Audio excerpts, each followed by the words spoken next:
हे धृष बालक, मेरा मार्ग अवरुद्ध करने वाला तू कौन है? मेरे स्थान पर खड़े होकर मुझसे प्रश्न करते हो कि मैं कौन हूँ? पहले बताओ कि तुम कौन हो? मैं महादेव हूँ। मुझे भीतर जाना है। आप महादेव हो, आदिदेव हो या परम देव हो अथवा देवों के भी देव हो, इससे मुझे कोई संबंध नहीं। मैं आपको भीतर नहीं जाने दूंगा। क्यों? माता की आज्ञा है। कौन हो तुम और कौन है तुम्हारी माता? जो मेरी माता के विषय में नहीं जानता वो कुछ भी नहीं जानता, और जो कुछ भी नहीं जानता उसे मैं नहीं मानता। अत्यंत प्रिय बालक हो तुम। बालक अवश्य हूँ, पर अपने नियम का कट्टर पालक हूँ, और उनमें से भी नहीं हूँ जो अपनी प्रशंसा सुनकर अनुचित कार्य करने वालों को अनुचित ढंग से मार्ग दे देते हैं। ये तो तुम्हारी कर्तव्य निष्ठा है। अब मुझे भीतर जाने दो। मेरे कर्तव्यनिष्ठ होने और तुम्हारी कर्तव्यनिष्ठा में विश्वास करने से आज्ञा और मर्यादा का उल्लंघन करने का मार्ग तो नहीं खुल जाता, बल्कि मार्ग अधिक कठिन हो जाता है। माता की आज्ञा के बिना कुछ भी संभव नहीं है। नाम तो बताओ अपना और अपनी माता का, जिसकी आज्ञा से तुम यहाँ खड़े हो। अरे अखिल ब्रह्मांड की अधिष्ठात्री हिमालय सुता उमा भवानी युवा देवी पार्वती माता को तुम नहीं जानते? मैं उनका पुत्र विश्वेश्वराय गौरी सुताय गणपति गणेश। गौरी सुत? मुझे अब तक याद नहीं कि गौरी ने तुम्हें कब जन्म दिया। याद होगा भी कैसे, मैं तो अजन्मा हूँ, शुद्ध बुद्ध नित्य मुक्त। तुम जाकर अपनी माता से पूछ कर आओ कि महादेव बाहर खड़े हैं और भीतर आना चाहते हैं। तुम अनुमति लेकर आओ, तब तक मैं यहीं खड़ा हूं। हे जटाधारी महादेव, आप अवश्य ही परम ज्ञानी, ध्यानी, बुद्धिमान, दिव्य पुरुष होंगे, पर निरा बुद्धिहीन तो मैं भी नहीं हूँ। आप मुझे मेरे स्थान से हटाकर मुझे मेरे कर्तव्य से भी हटाना चाहते हैं। जैसे मैं यहाँ से हटूंगा, आप भीतर प्रवेश करेंगे। नहीं नहीं नहीं, मैं यहाँ से कदापि नहीं हटूंगा। हठी बालक, तू हटेगा कैसे? माता ने डटने के लिए कहा है, हटने के लिए नहीं। ये किससे पाला पड़ गया कैलाशपति? तू जानता है 14 ब्रह्मांडों में मेरे मार्ग को अवरुद्ध करने का दुस्साहस कोई नहीं कर सकता। तू बालक है इसलिए। नहीं तो क्या युद्ध करने का विचार है? आ जाओ। बालक छोटा मुंह और बड़ी बात करता है। बड़ों के मुंह से बड़ी बात निकलेगी नहीं, छोटों के मुंह से आप बड़ी बात निकालने दोगे नहीं तो बड़ी बात जाएगी कहाँ? वैसे युद्ध के विषय में क्या विचार है? वाचाल, हट जा नहीं तो। बालक पर वार करना उचित नहीं। मेरे गण तुझे मेरा विचार बताएंगे। मेरे गण तुझे सद्बुद्धि देंगे। गणेश को गण सुबुद्धि देंगे? बात करो ये सब। आप क्रोध में हैं स्वामी? क्रोध का कारण है, इसलिए क्रोध में हूँ। क्या कारण है भगवान? वो दुष्ट बालक जिसने हमारा मार्ग रोका है। वो बालक कौन है भोलेनाथ, और कहाँ उसने आपका मार्ग रोका है? नंदी, तुम्हारी भी मति मारी गई है। एक तो उस बालक ने दृष्टा की, और अब तुम प्रश्नों की बौछार कर रहे हो। पार्वती के कब्र पर वो खड़ा है और उसने हमें भीतर जाने से रोका है। जाओ, जाकर पता लगाओ वो बालक कौन है और कहां से आया है। बातें तो वो बड़ी बड़ी कर रहा है, पार्वती से अपना संबंध जोड़ रहा है। जाओ, जाकर उसे तुरंत वहां से हटाओ। जाओ। जैसी आपकी आज्ञा भोलेनाथ। आओ भृंगी, चलो मेरे साथ।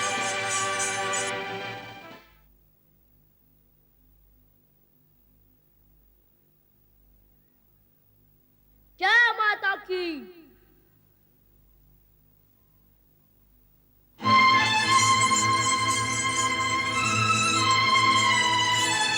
सावधान, एक बार भी माता की कक्ष की ओर बढ़ाया तो माता का नाम लेके माथा फोड़ दूंगा तुम सबका। बालक तो बड़ा उद्दंड है। उद्दंड नहीं, हाथ में दंड है, और ये दंड मर्यादा का उल्लंघन करने वालों को दंडित करने के लिए है। बातें तो बड़ी बड़ी करता है, पर तू है कौन? तुम्हें छोटी छोटी बात सुनने का चाव है क्या? इतना बड़ा शरीर बड़ी बात नहीं झेल सकते, तो फिर तू मेरा बड़ा प्रहार क्या झेल सकेगा? मैंने पूछा कौन है तू? चिल्ला मत। ये आवश्यक नहीं कि मैं तेरे हर प्रश्न का उत्तर दूं। फिर भी देता हूँ। मैं अपनी माँ का पुत्र हूँ। अपनी माँ के पुत्र तो सभी होते हैं, पर तू यहाँ कहाँ से आ टपका? अपनी वाणी और भाषा को वश में रख। मैं कोई जल की बूंद नहीं जो टपक पड़ूं। मैं माँ का पुत्र हूँ, आया हूँ, प्रकट हुआ हूँ। प्रकट हुआ हूँ? क्यों हुए हो?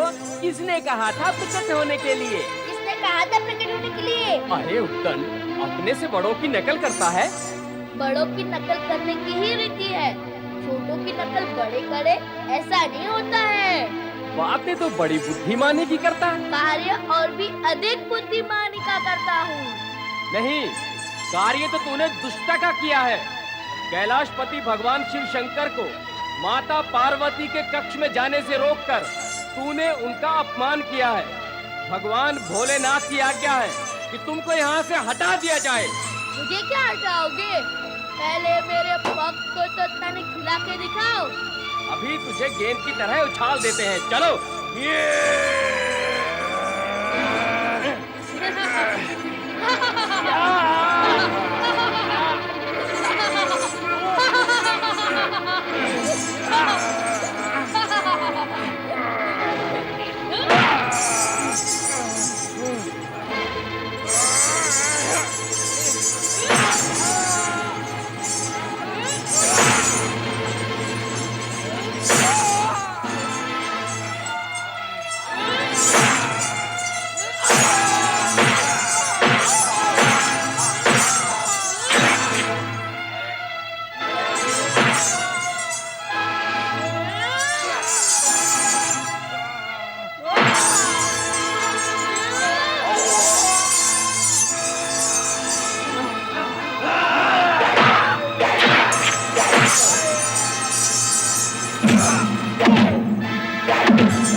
जया, ये चित्कार कैसा है? देखती हूँ कैसी चित्कार है।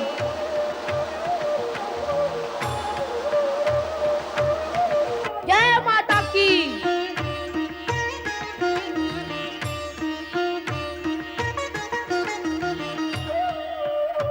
कौन हो तुम? अपनी माता का पुत्र जो भीतर है। पर ये बालक यहाँ कहाँ से आया? पहले तुम बताओ कि तुम दोनों भीतर कैसे पहुँच गई? तुम जिसे अपनी माता बता रहे हो, हम उनकी सखियाँ हैं। अर्थात मौसी? हाँ। एक माँ दो दो मौसी।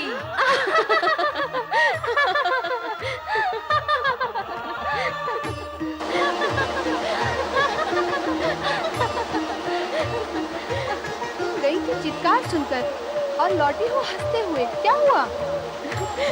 वहाँ बाहर एक बालक खड़ा है, हाथ में डंडा लिए हुए हैं। वो तुम्हें अपनी माता बता रहा है। वह सत्य ही कह रहा है। क्या? हाँ, मैंने ही उसे जन्म दिया है।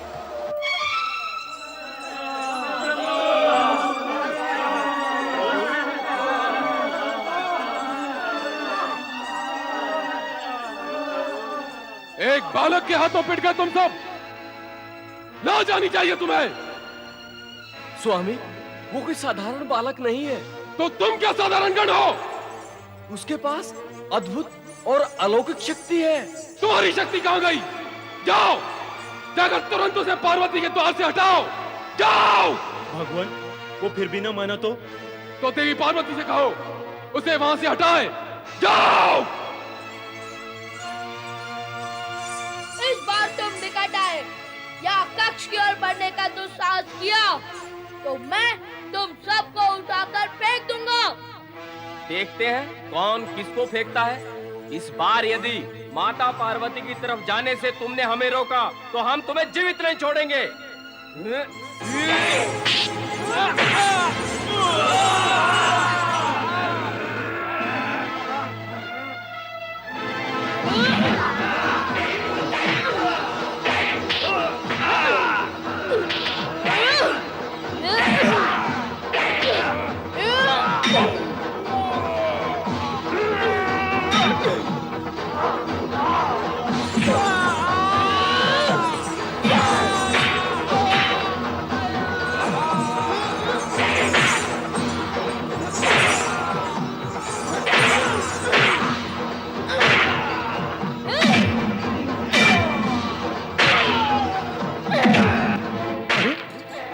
कैलाश पर कैसी विचित्र लीलाएं हो रही हैं और भगवान शिव मौन है। देवर्षि, मेरा विचार है कि हमें तुरंत कैलाश पर चलकर स्थिति का ज्ञान करना चाहिए। उचित है देवराज। चलो हम शिवजी से ही पूछते हैं ये क्या हो रहा है, क्यों हो रहा है। नारायण नारायण। कैलाशपति देवाधिदेव भगवान शिव शंकर की जय। हे भोलेनाथ, कैलाश पर यह कैसा उत्पात और आर्तनाद छा रहा है, आप इसे रोकते क्यों नहीं? प्रयत्न तो कर रहे हैं। पार्वती के कक्ष के बाहर एक उत्पाती बालक डंडा लिए खड़ा है। ना वो हमें भीतर जाने दे रहा है, ना गण को। अब एक बालक पर हम अपनी शक्ति का प्रयोग कैसे करें? पर यह बालक है कौन प्रभु? और अचानक कैलाश पर कैसे प्रकट हो गया? स्वयं को माता का पुत्र बताते हुए वो पार्वती के कक्ष की ओर संकेत करता है। अब वो वहां से हटे तो हम भीतर जाएं और पूछे पार्वती से कि तुम्हारा ये पुत्र कहां से प्रकट हुआ है। हे भोलेनाथ, आपकी लीला भी न्यारी है। जो माता पार्वती का पुत्र होगा वो आपका भी तो पुत्र होगा। आप तो माता पार्वती से पूछेंगे, परंतु हम सब किससे पूछेंगे? हाय भोलेनाथ, उस बालक से हमारी रक्षा करे। उसकी लाठी में अद्भुत शक्ति है महेश्वर। एक बार और उसके सम्मुख गए तो जीवित नहीं लौटेंगे।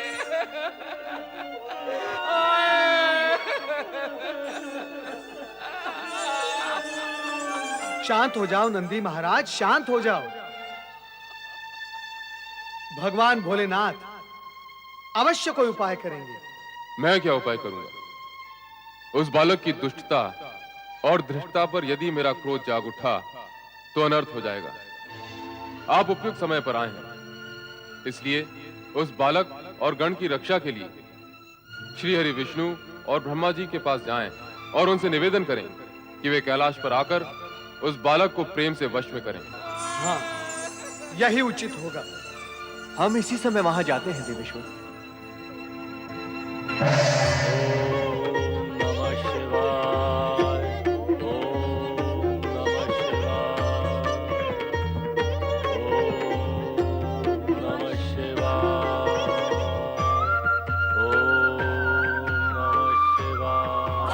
सरस्वती को प्रणाम, परम पिता ब्रह्मदेव को प्रणाम।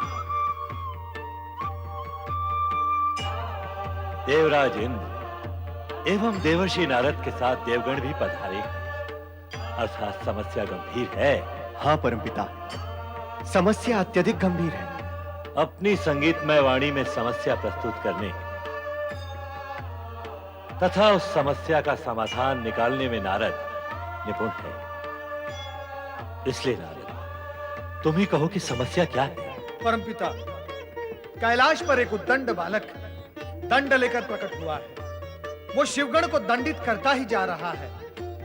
वो ना तो भगवान शिव न शिवगण के रोके रुक रहा है, बस दंड घुमाता ही जाता है। कैलाश पर जहां भगवान शिव की लीला व्याप्त है वहां इस उद्दंड बालक की उद्दंडता शिव लीला ही लगती है।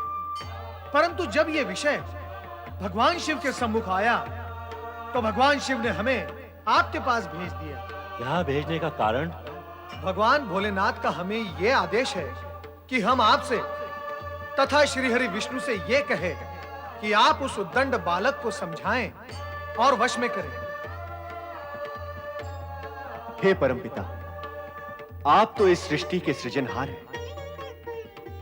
उस बालक की उत्पत्ति का रहस्य आपसे अधिक और कौन जान सकता है? उसका अचानक कैलाश पर प्रकट होना, सदाशिव का उसकी उत्पत्ति के बारे में अनभिज्ञ होना, ये रहस्य को और अधिक गहरा रहा है ब्रह्मदेव। सत्य यही है कि ये सृष्टि के कल्याण के निमित्त रची गई शिव लीला है। शिव लीला? नारायण नारायण, अर्थात हमारा अनुमान सत्य निकला। यह ऐसी लीला सिद्ध होगी जो समस्त जगत को चकित कर देगी। शिव लीला से इस जगत का कल्याण होगा, ये तो शुभ ही है, परंतु उस उद्दंड बालक का क्या उपाय किया जाए?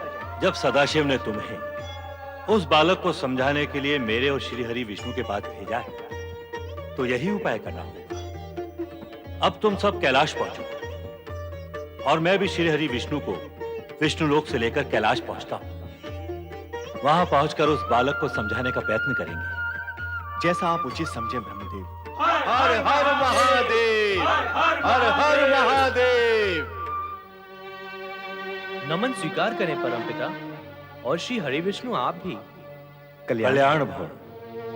चंद्रदेव, तुम इस समय यहाँ? हाँ परमपिता, प्रभु भोलेनाथ के दर्शन करने चला आया, किंतु देखता हूँ यहाँ का वातावरण ही विषम है। हाँ, मैंने आते समय भवन के बाहर देखा तो कुछ शिवगण मूर्छित पड़े हुए थे। ये क्या हुआ? कैसे हुआ पूज्यगण? आओ, हम सब देवेश्वर से विनती करें, वही हमें इस विषय में कुछ बताएंगे। आइए।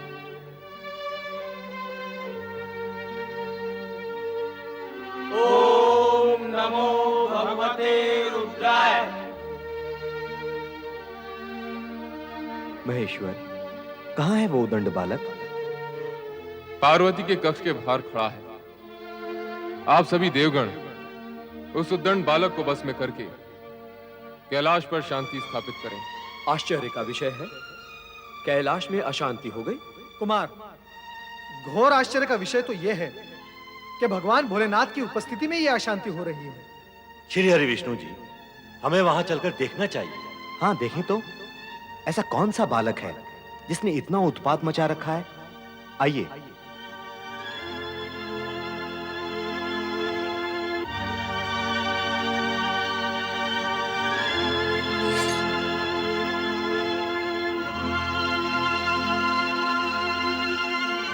सावधान! मेरी माता के कक्ष की ओर बढ़ने का प्रयत्न कोई ना करे, इसी में सबका हित है। हम कक्ष में प्रवेश नहीं करना चाहते। तो फिर यहाँ क्यों आए हो? मुझे दर्शन देने या फिर मेरे दर्शन करने? दर्शन तो तुम्हारे कर ही लिए हैं, अब तो तुम्हें समझाने का कार्य शेष है। मुझे समझाने आए हो? अर्थात मुझे ना समझ लिया है? नहीं, ऐसा समझते तो तुम्हारे पास क्यों आते? हम तो तुम्हें यह समझाना चाहते हैं कि क्षमा करें पूज्यगण, समझने की आवश्यकता मुझे नहीं, आपको है। उचित यही होगा कि आप यहाँ से लौट जाएं। क्यों लौट जाएं? हम कार्य पूर्ण किए बिना यहाँ से नहीं लौटेंगे। तुम्हें द्वार से हटा कर जाएंगे। देवगण, हटाओ इस बालक को।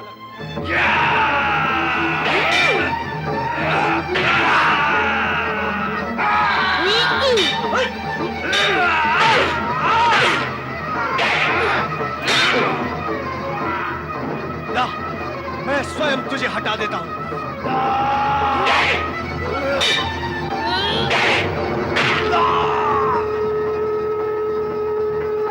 मैं सृष्टि का रचनाकार ब्रह्मा हूं।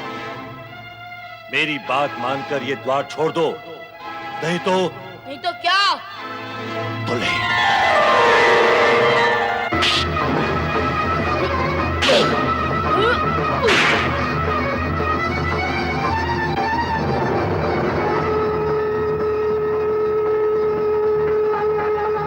मैं जगत का पालनहार श्री हरि विष्णु तुमसे ये निवेदन करता हूं कि द्वार छोड़ दो।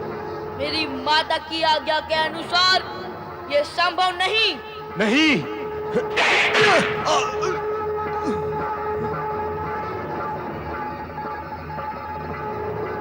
धन्य है वीर बालक, तेरा ये साहस, तेरा ये बल धन्य है। इस विनाश लीला का अंत करे महादेव।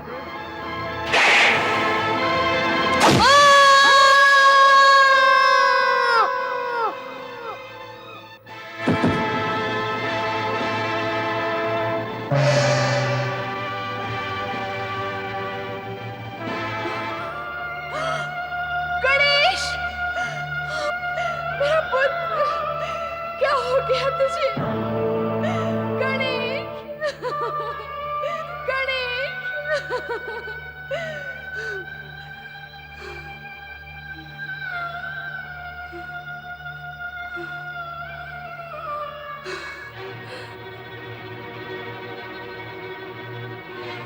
किसने किया ये दुष्कर्म? उत्तर दो। क्या अपराध किया था इस बालक ने? उत्तर दो।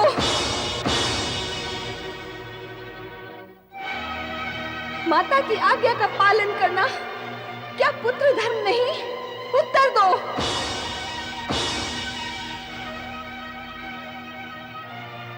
तुम सबका मौन सर्वनाश का सृजक होगा। मैं महाप्रलय मचा दूंगी। मैं अपने पुत्र के विरोधियों का सर्वनाश कर दूंगी। ऐं ह्रीं क्लीं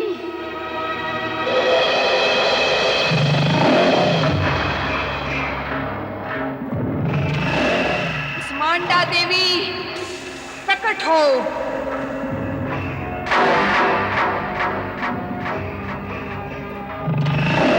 महागौरी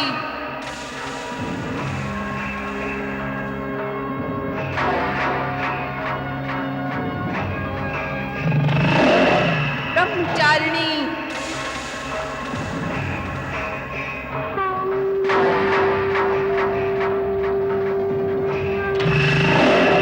सिद्धिदात्री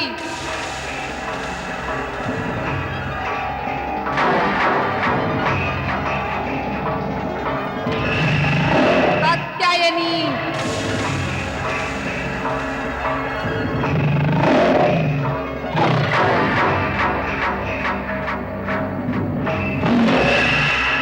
शैलपुत्री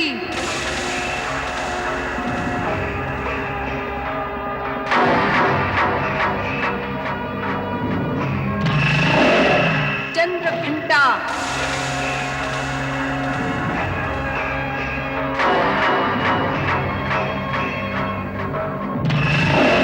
काल रात्रि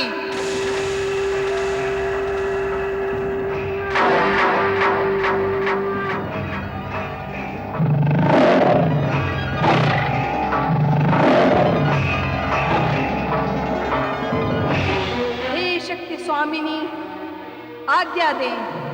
हे प्रबल शक्तियों महाप्रलय मचा दो। देव दानव शिवगण उन सभी का सर्वनाश कर दो। हे महाशक्ति, हे महामाया, हमें क्षमा कर दो, क्षमा कर दो। हे नौ दुर्गे, इस हाहाकार को समाप्त करो देवी, समाप्त करो। अन्यथा सृष्टि समाप्त हो जाएगी। क्षमा करो महामाया, हमें क्षमा करो। हे महाशक्ति, हे मातेश्वरी, जगत को सर्वनाश से उबारिए। हमारे अपराध क्षमा करो महामाया, हमारे अपराध क्षमा करो। हम आपके अपराधी हैं, हमें क्षमा करो महामाया, हमें क्षमा करो। क्षमा करें महाशक्ति, क्षमा करें। हम सब आपसे हाथ जोड़कर प्रार्थना करते हैं, क्षमा करें।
अष्टभुजी हो काल रात्रि, तुम ही दुर्गा मात भवानी। अष्टभुजी हो काल रात्रि, तुम ही दुर्गा मात भवानी।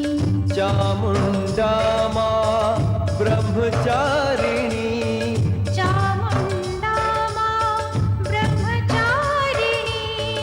चित्रूपा तुम कल्याणी, चित्रूपा तुम कल्याणी।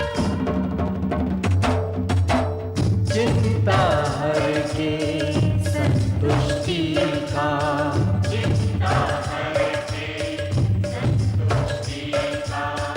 वर दे देती हो कात्यायनी।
गति मांगता समय भी तुमसे, काल भी जीवन मांगे माँ। गति मांगता समय भी तुमसे, काल भी जीवन मांगे माँ। मेघ भी जल की भिक्षा चाहे, मेघ भी जल की भिक्षा चाहे। बिजुली गर्जन मांगे माँ। बिजुली गर्जन मांगे माँ। देव कुबेर भी आके द्वारे,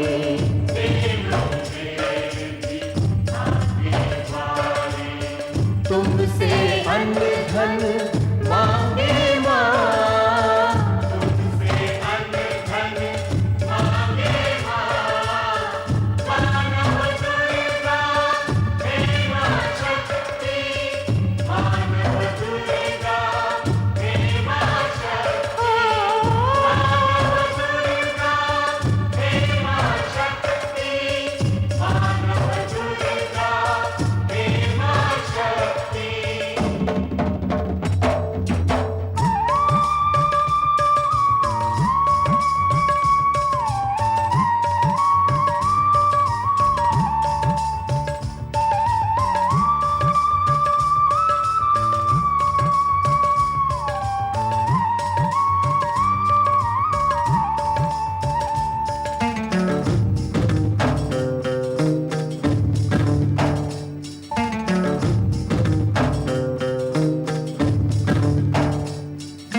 अपराध हुआ है, हम सब है अपराधी तुम्हारे।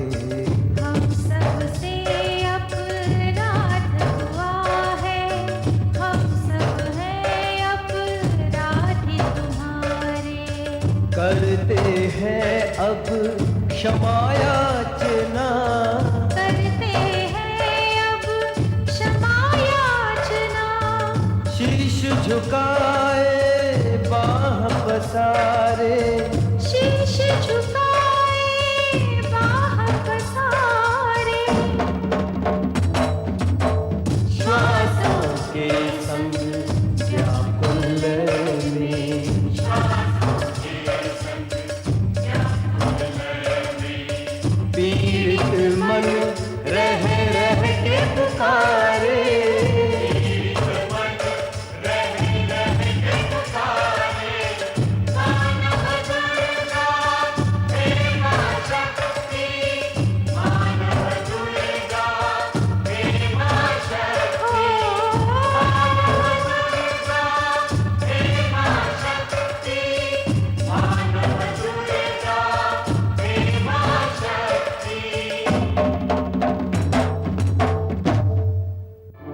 शांत हो जाए महाशक्ति।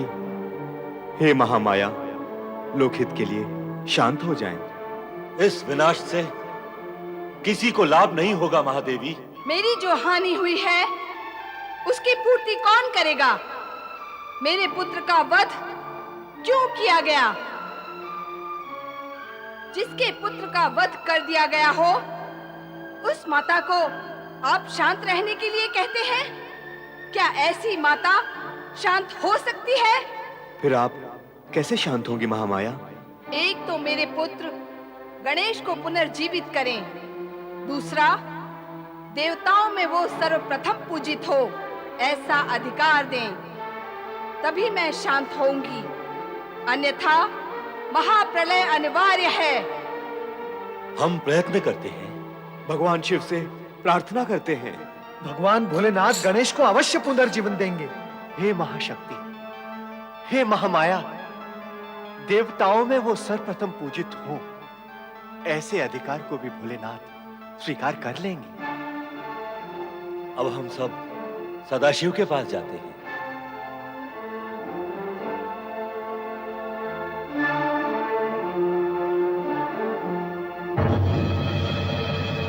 ऐं ह्रीं क्लीं।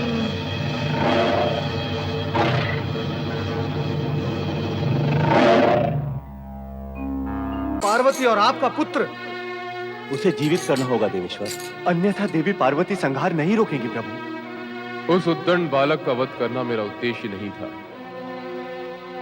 पर उसकी भयानक युद्ध वृत्ति का अंत करना भी आवश्यक था। मैं जानता हूं कि गणेश शक्ति रूपनी पार्वती का पुत्र है, उसे पुनर्जीवित तो होना ही है। ये शुभ कार्य आप ही करेंगे देवेश्वर। हम सभी की इच्छा है कि बालक गणेश पुनर्जीवित हो, इसलिए यह कार्य हम सब मिलकर करेंगे। आरंभ श्री हरि विष्णु करेंगे। मुझे क्या करना होगा भोलेनाथ? आपको उत्तर दिशा में जाना होगा।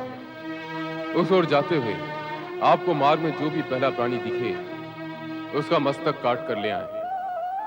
किसी भी निर्दोष प्राणी का मस्तक? शेष विचार आप स्वयं कर लें। किसी भी निर्दोष प्राणी के साथ अन्याय नहीं होना चाहिए। ऐसा ही प्रयत्न करूंगा।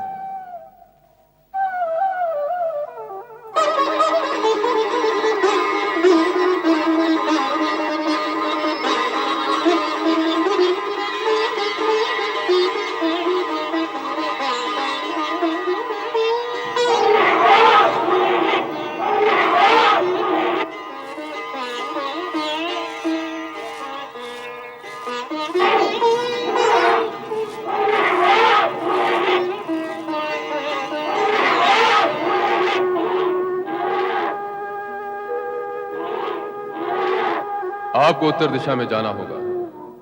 उस ओर जाते हुए आपको मार्ग में जो भी पहला प्राणी दिखे उसका मस्तक काट कर ले आए। यही तो है पहला प्राणी, इस निर्दोष का मस्तक।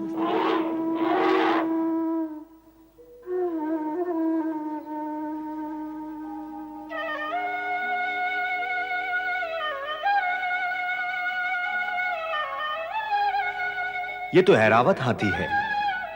ये निर्दोष नहीं है, ये श्रापित है जो स्वर्गलोक से पृथ्वीलोक पर पतित हुआ है। इसका मस्तक बालक गणेश के लिए उपयुक्त रहेगा।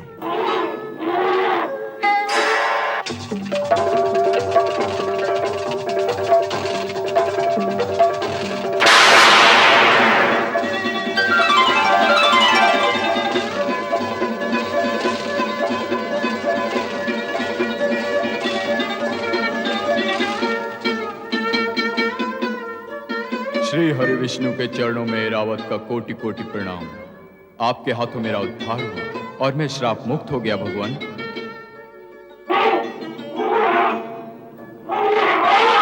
तुम्हारा श्राप काल पूर्ण हो गया था ऐरावत।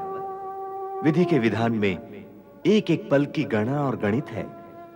भगवान शिव द्वारा गणेश का मस्तक काटना और उन्हीं के आदेशानुसार मेरा उत्तर दिशा में जाकर तुम्हारा मस्तक काटना यह संयोग मात्र नहीं है। यह सब निश्चित कार्यक्रम, काल गणना और कार्यफल के अनुसार घटित हुआ है। जाओ, स्वर्ग जाओ। आपकी कृपा से मुझे पुनः स्वर्ग में स्थान मिलेगा प्रभु। जाओ, स्वर्ग जाओ। मुझे भी कैलाश पहुंचना है।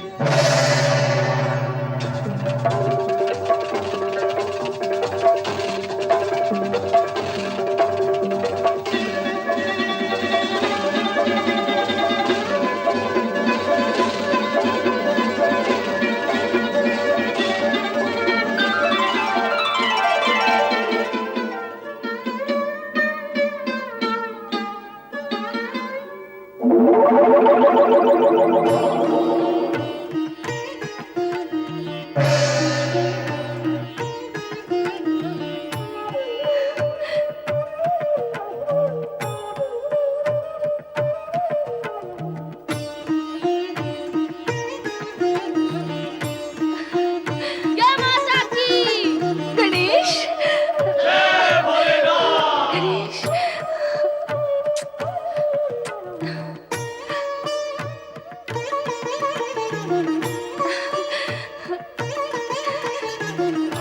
चलो तुम्हारे पिताश्री को प्रणाम करो।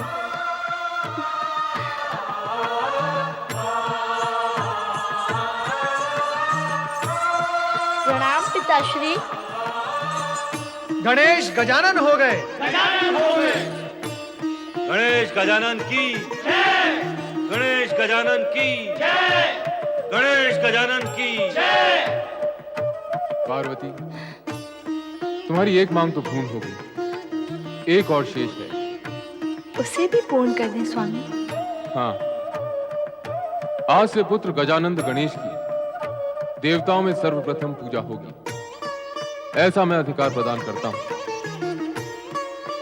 गजानन गणेश की पूजा किए बिना यदि कोई किसी अन्य देवता की पूजा करता है तो वो पूजा देवताओं को स्वीकार नहीं होगी। अतः गजानन गणेश सर्वप्रथम पूज्य देव माने जाएंगे। अवश्य सर्वप्रथम पूजनीय देव गणेश ही होंगे। प्रथम पूज्य देव श्री गजानन की जय हो। श्री गणेशाय नमः। पुत्र गजानन, अब तुम सभी देवताओं के पूज्य बन गए हो। इसलिए अब मैं ये घोषणा करती हूँ कि जो मनुष्य तुम्हें सिंदूर समर्पित करेगा, चंदन तथा पुष्पों से तुम्हारी पूजा करेगा, उसके समस्त विघ्नों का नाश होगा। श्री विघ्नेश्वराय नमः। पुत्र गजानन, तुम भाद्रपद शुक्ल पक्ष की चतुर्थी के दिन उत्पन्न हुए हो, इसलिए ये दिन गणेश चतुर्थी के नाम से प्रसिद्ध होगा। और ये दिन तुम्हारी पूजा करने वाले सभी भक्तों के लिए मंगलकारी होगा। गणेश गजानन की भगवान भोलेनाथ की गौरी पुत्र गजानन गणेश की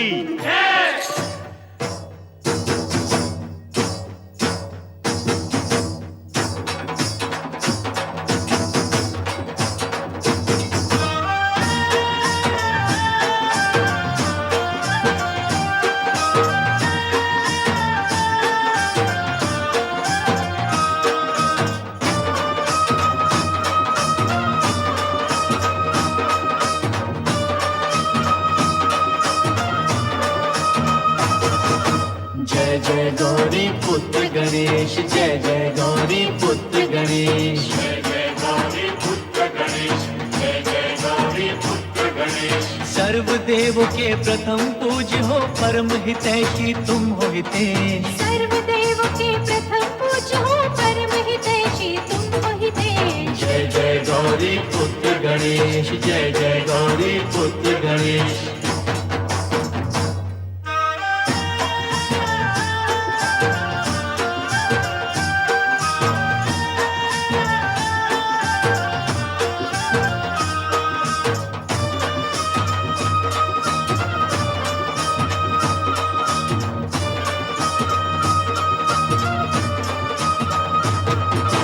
विशाल काया मूषक वाहन, प्रिय तुम्हारा मोदक भोजन। जय हो चतुर्भुज अष्ट विनायक, हे लंबोदर हे गणनायक। तुमसे ही तो शुभ हो जाता,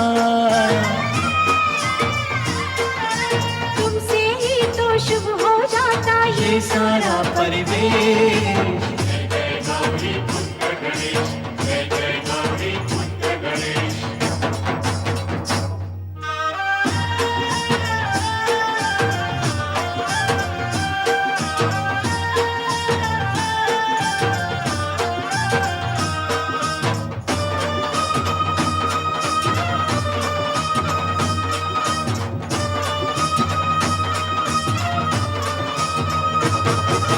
वक्रतुंड हो तुम हो गजानन, मंगल मूर्ति हो भय भंजन। रिद्धि सिद्धि के तुम हो दाता, भाग्य के भी भाग्य विधाता। तुमसे कटते तुम ही हरते,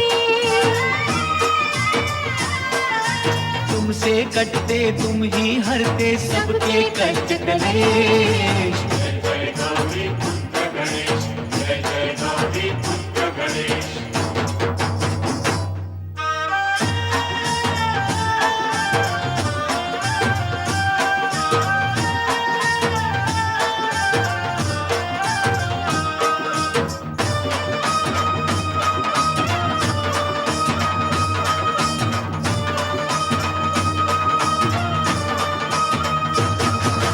विघ्न हरता हो तुम सुख करता, जग के पालक हो दुख हरता। तुम ही करता तुम ही कारण, अर्थ समर्थ हो शुभ गुण कानन। तीनों लोक में शेष सभी हैं, तीनों लोक में शेष सभी है, तुम हो देव विशेष।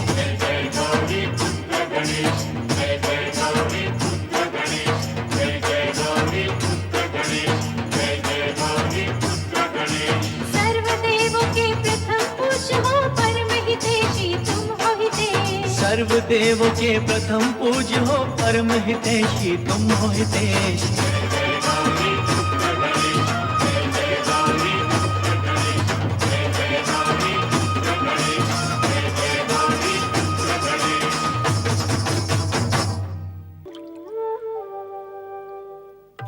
ये किस निद्रा में मग्न हैं आप?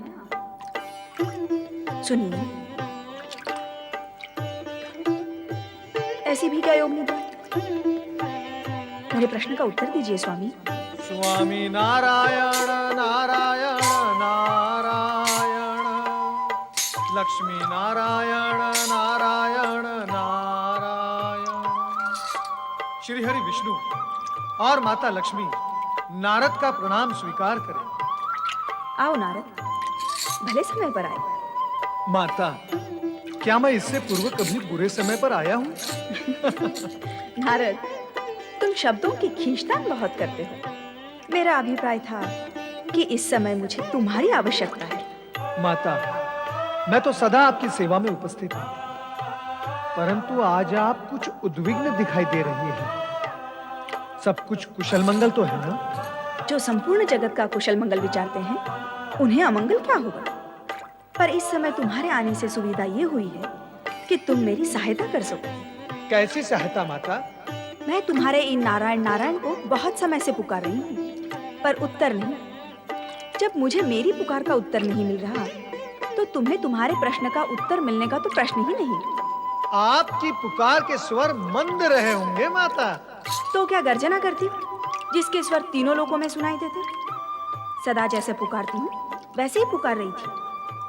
सदा सुन लेते हैं, पर आज बार बार पुकारने पर भी योग निद्रा का त्याग ही नहीं कर रहे हैं।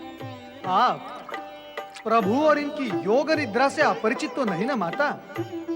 ये जागृत अवस्था में भी निद्रा मग्न रहते हैं और निद्रा अवस्था में भी जागते रहते हैं। ये भी तो ज्ञात नहीं होता कि ये कब योग माया में लीन हो जाते हैं और कब मुक्त हो जाते हैं। किंतु प्रभु को पुकार तो सुननी ही चाहिए। प्रभु किसी की पुकार अनसुनी नहीं करते। फिर आपकी पुकार, जो उनके अत्यंत निकट है, उसे कैसे अनसुनी कर सकते हैं? नारायण नारायण। देवी लक्ष्मी, नारद सत्य कह रहे हैं। यदि मेरा अनुमान सत्य है तो आप योग माया में लीन भविष्य का कोई दृश्य देख रहे थे, है न प्रभु? उत्तम, अति उत्तम नारद। तुम्हारे तथ्य, अनुमान, कथ्य सभी सत्य हैं। अब कृपा कर ये बता दे कि आप भविष्य का कौन सा दृश्य देख रहे थे? मैं गणेश व कार्तिकेय की क्रीड़ाओं व लीलाओं को प्रत्यक्ष रूप से देख रहा था। वर्षों से उनकी लीलाओं से सारा कैलाश ही नहीं, संपूर्ण जगत गुंजायमान हो रहा है। देखने और कहने के पश्चात आप सोचने क्या लगे प्रभु? भगवान, आपका इस प्रकार विचार मग्न होना एक और सत्य प्रकट करता है कि आप भविष्य की किसी ऐसी घटना के विषय में चिंतन कर रहे हैं जो शुभ और सुखद नहीं है। मेरा अनुमान सत्य है ना प्रभु? सदा ही तुम्हारा अनुमान सत्य नहीं होता नारद, और हो भी तो सदा ही हम हाँ कहने की स्थिति में नहीं होते। माता, अपने पति के पक्ष में इस प्रकार हंसकर मुझे निरुत्साहित करना क्या उचित है? यदि मेरा अनुमान सत्य भी होगा तो भी भगवान हाँ नहीं कहेंगे। क्या ये उचित है माता? सुनो नारद, विषय गंभीर है। मैं सोच रहा था कि मिलन के साथ वियोग और हर्ष के साथ विषाद साथ साथ ही क्यों जुड़े रहते हैं? क्षमा करें प्रभु, आप सुदर्शन चक्र तो घुमाते ही हैं, अनेक बार चर्चा और विषय को भी घुमा देते हैं।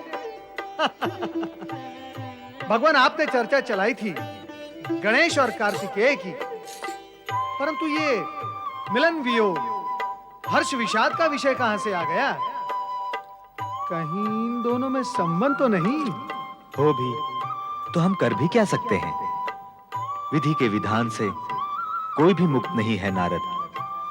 स्वयं ब्रह्मा, विष्णु, महेश भी नहीं। हम तो केवल एक सामान्य सत्य के बारे में कह रहे थे। सामान्य सत्य? नारायण नारायण, नारायण का सामान्य सत्य। कार्तिकेय और गणेश दोनों भाइयों में कैसा अगाध प्रेम है। हाँ, दोनों सदा साथ साथ रहते हैं, क्रीड़ाएं व लीलाएं करते हैं। दोनों की लीलाओं को देखते हुए कितने वर्ष व्यतीत हो गए, हमें ज्ञात ही नहीं रहा। स्वामी, माता, क्या आपने कुमार कार्तिकेय को देखा है? कार्तिकेय और गणेश तो दोनों साथ साथ क्रीड़ा कर रहे थे। गणेश कहाँ है? उससे पूछो, वह बताएगा कार्तिकेय के विषय में। गणेश भी उन्हीं को ढूंढ रहे हैं और मैं भी कुमार कार्तिकेय को ढूंढता हुआ यहाँ आया हूँ। माँ, बड़े भ्राता कार्तिकेय को कहाँ भेज दिया आपने? आज प्रातः से ही वे कैलाश पर दिखाई नहीं दे रहे। वो देखिए, वो आ रहे हैं।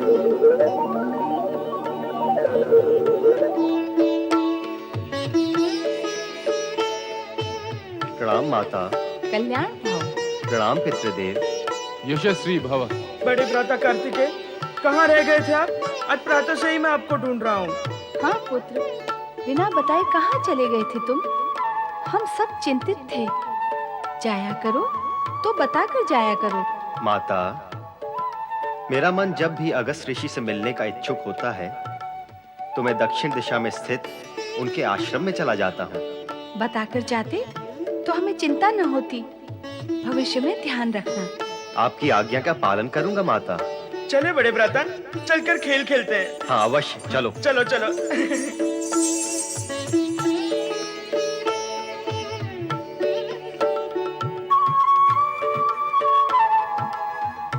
स्वामी, हम्म? हमारे दोनों पुत्र युवा हो गए हैं। अब हमें इनके विवाह के विषय में विचार करना होगा। हाँ, उन दोनों के विवाह के लिए तो हम दोनों को ही विचार करना होगा। केवल विचार? नहीं, विचार ही नहीं, कन्याओं की खोज भी करनी होगी। इन दोनों के लिए हम दोनों को ही खोज करनी होगी। क्या बार बार इन दोनों को और हम दोनों को क्या कह रहे हैं? स्पष्ट है, इन दोनों की स्थिति हम दोनों की स्थिति से सर्वथा भिन्न है। इन दोनों के लिए दो कन्याएं बैठी तपस्या तो नहीं कर रही। ये हठ ठाने कि विवाह करेंगी तो केवल इनसे ही करेंगी। आपका नाम अवश्य भोलेनाथ है, पर इतने भोले नहीं हो जितने दिखाई देते हो। पकड़ो गणेश को। नंदी भैया, मैं यहाँ हूँ नंदी भैया। पकड़ो, मैं यहाँ हूँ नंदी भैया। पकड़ो पकड़ो, मैं यहाँ हूँ नंदी भैया, यहाँ आइए। नंदी भैया, मैं यहाँ हूँ नंदी भैया।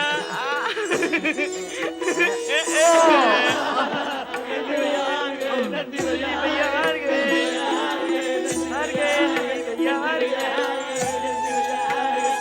भिंगी, तुम मेरी आंखों पे पट्टी बांधो, मैं पकड़ूंगा गणेश को।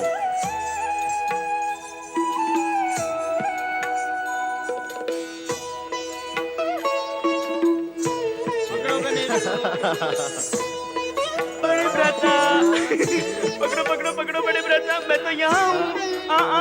नहीं नहीं, बड़े भ्राता, कार्तिकेय भ्राता, मैं यहाँ हूँ। आइए आइए, यहाँ आइए बड़े भ्राता, मैं यहाँ हूँ। बड़े भ्राता, मैं तो यहाँ हूँ।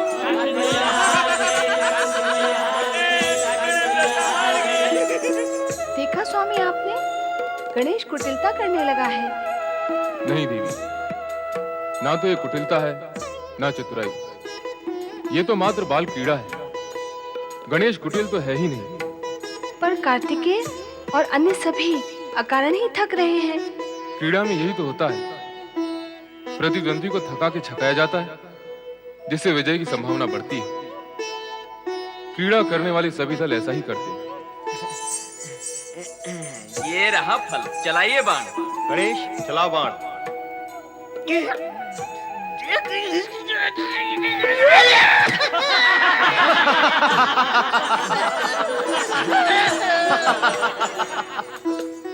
अरे डरते क्यों हो, डटे रहना, डटे रहना। गणेश,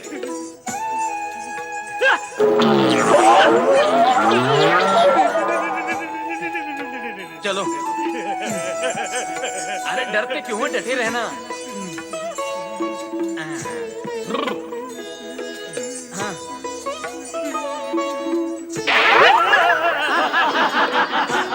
बड़े भ्राता, मुझसे तो सब डरते हैं, आप चलाइए तीर। लाओ। मेरे प्राण तो बच जाएंगे ना। अरे डर मत।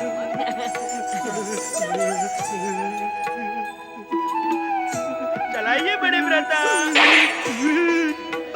इस प्रकार तो गणेश हार जाएगा।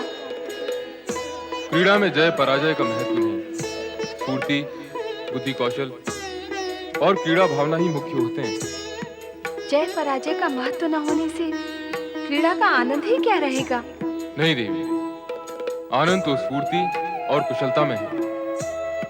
जय पराजय को महत्व देने से प्रतिद्वंद्विता बढ़ती है, जिससे भावना मलिन होकर खिलाड़ियों में एक दूसरे के प्रति दुर्भावना भी बढ़ती है, जिसका अंत शत्रुता में होता है। संभालो बड़े भ्राता।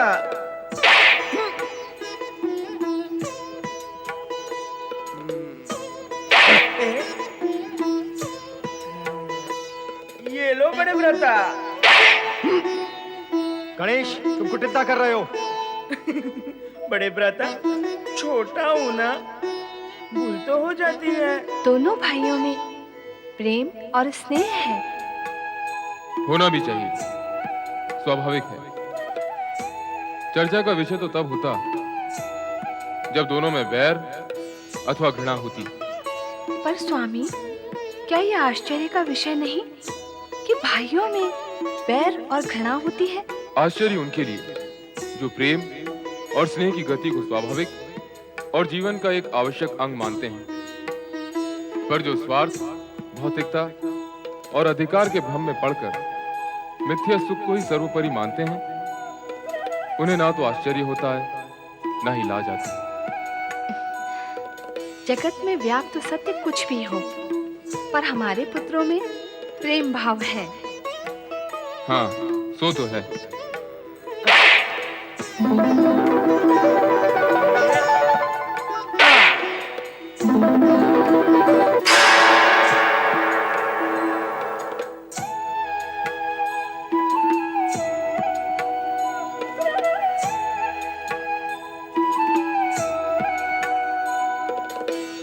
माता और पिताश्री को विनम्र प्रणाम। कल्याण भव। अरे तू अब तक पुष्प लिए घूम रही है? मैं घूम नहीं रही, प्रतीक्षा कर रही हूँ। अच्छा, तो अब तू भी प्रतीक्षा करने लगी? बुद्धि की बैरी, वाणी को विराम दे। मैं भगवान शिव की प्रतीक्षा कर रही हूँ कि कब वो समाधि स्थल पर आए और मैं उन्हें पुष्प अर्पित करूँ। देख देख, वो आ गए। दोनों पुत्रों की आयु विवाह योग्य हो गई है। अब हमें इनका विवाह कर देना चाहिए। मैं दोनों से पूछकर उनकी इच्छा भी जान लेती हूँ। क्या पूछना उनसे? उनकी इच्छा अर्थात यही कि वे भी विवाह के लिए सहमति दें। लगता है दोनों में महत्वपूर्ण चर्चा हो रही है, इसीलिए तो विलंब हुआ है। देवी पार्वती, हम दोनों उनके माता पिता हैं और वे हमारी संतान। अभी वो युग नहीं आया है कि विवाह के लिए संतान की इच्छा और सहमति आवश्यक हो।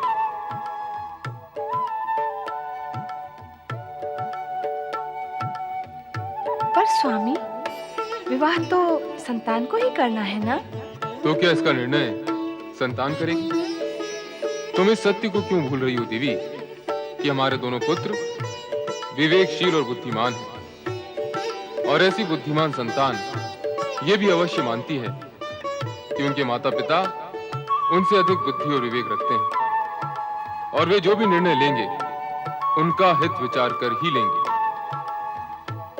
माता पिता की इच्छा और निर्णय के विरुद्ध अविवेक और युवावस्था के उन्माद में विवाह करने का युग अभी नहीं आया देवी। पूज्य माता पिता के श्री चरणों में हमारा प्रणाम। सदा कल्याण हो और सदा कल्याणकारी रहो। अद्भुत आशीर्वाद। सदा कल्याण हो और सदा कल्याणकारी रहो। हाँ देवी, दूसरों का कल्याण करने वालों का सदा कल्याण होता है, इसलिए सुख की कामना करने वालों को कल्याण कार्य करते रहना चाहिए। माँ, पिता श्रेष्ठ का ये मंत्र हम आत्मसात करेंगे, किंतु ये बताइए कि आपने हम भाइयों को आशीर्वाद क्यों नहीं दिया? तुम दोनों को तो मैं अनेकानेक आशीर्वाद दे चुकी हूँ। ओहो, तो अब अन्य किसी को आशीर्वाद देने का विचार है?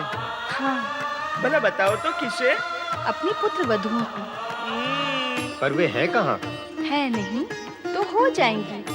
पुत्रों, तुम्हारी माता अब तुम्हारा विवाह कर देना चाहती है।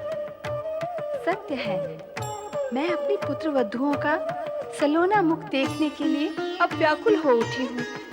अब तुम दोनों का कर्तव्य है कि अपने माता पिता की इच्छा पूर्ण करो। दोनों का नहीं माँ, केवल गणेश का। क्यों?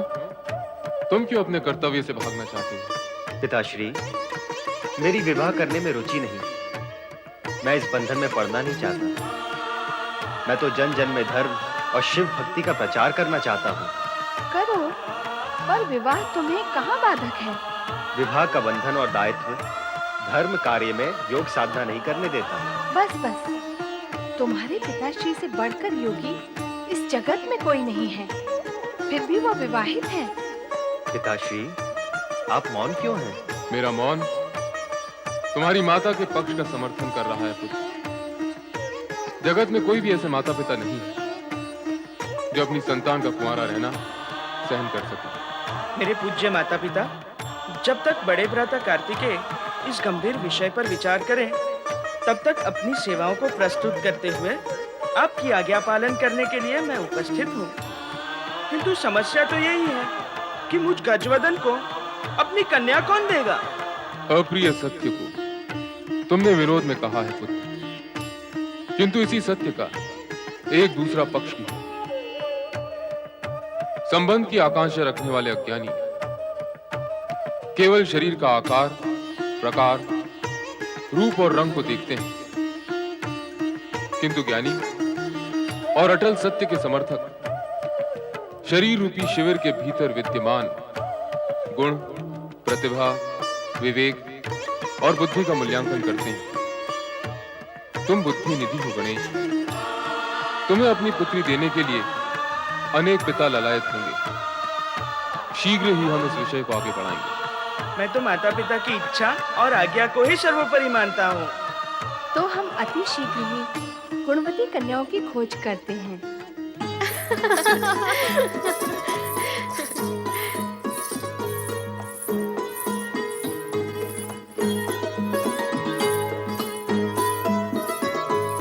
बुद्धि का प्रणाम स्वीकार करें पिताश्री। सिद्धि का प्रणाम स्वीकार करें पिताश्री। आयुष्मान भव पुत्रियों, सदा सुखी और प्रसन्न रहो। हमारे सुख के लिए हमें तीर्थ यात्रा पर जाने की आज्ञा दे पिताश्री। हाँ पिताश्री, हम दोनों बहनें तीर्थ यात्रा पर जाना चाहती हैं।